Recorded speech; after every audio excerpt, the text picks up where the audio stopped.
And sidewalks, you may walk over them, walk past them, or even step on them. They have names and dates.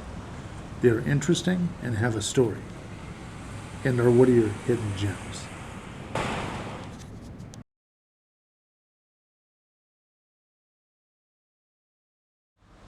My name is David Pelser. I'm the Director of Public Works for the City of Whittier. We're here on Washington Avenue in Uptown Whittier, where I'm going to show you some things that are often overlooked but that tell a little bit of a story about the history of Whittier. In front of me is a concrete stamp that was put in the sidewalk by the contractor that built this sidewalk. You can see here the name is Byron W. Hicks, and the date is 1927. And there are several of these along Washington Avenue with this same contractor's name, so it looks like he did most of the street at one time.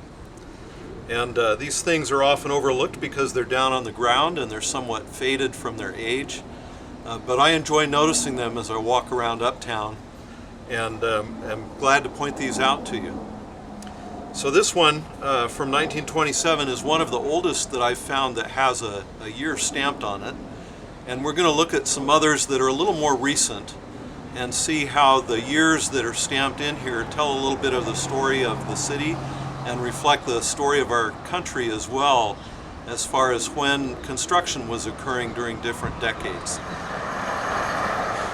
What is the purpose of these stamps?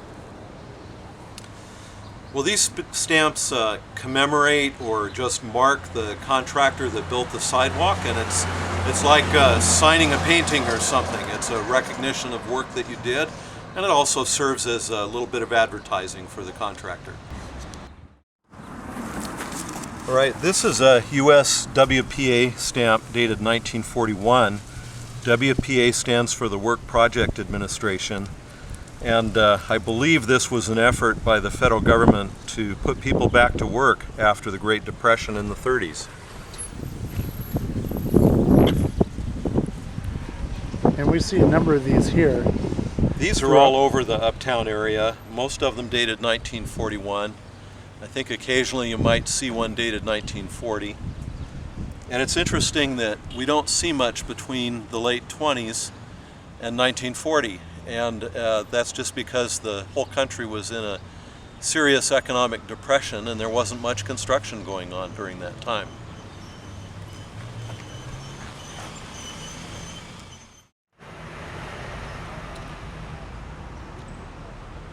And what is this here?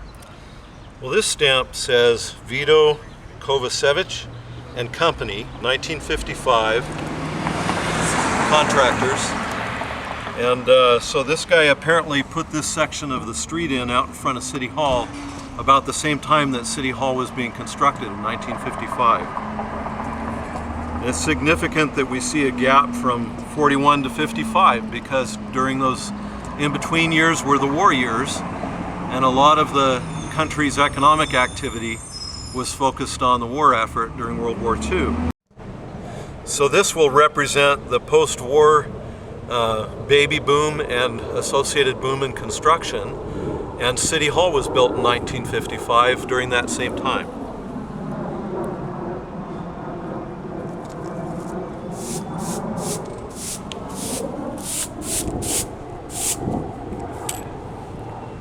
What's here? Well, this says HUD 77, so I'm assuming that this was constructed with money from the Housing and Urban Development Department in 1977, and it was probably a similar economic development project to the WPA, because I can recall during the years that I was in college in the 70s that there was a recession, and the Carter administration had put some federal money into construction projects to try to stimulate the economy out of that recession. So my hunch is that this HUD 77 represents one of those projects. And this is a handicap ramp that was put in at the corner of Penn Street and Washington, close to City Hall. And the 70s was also about the same time frame as best I remember that we started being more interested in disability access to public facilities. And so that's when some of the first handicap ramps at corners of intersections started to get installed. And why do you see that these are hidden gems? Well, they're special because they're historical, and they're hidden because they're not really noticeable. They're right in front of our eyes, and yet they're almost invisible most of the time because we just walk right over them without realizing they're there. And yet they're right out in the open where everybody can see them.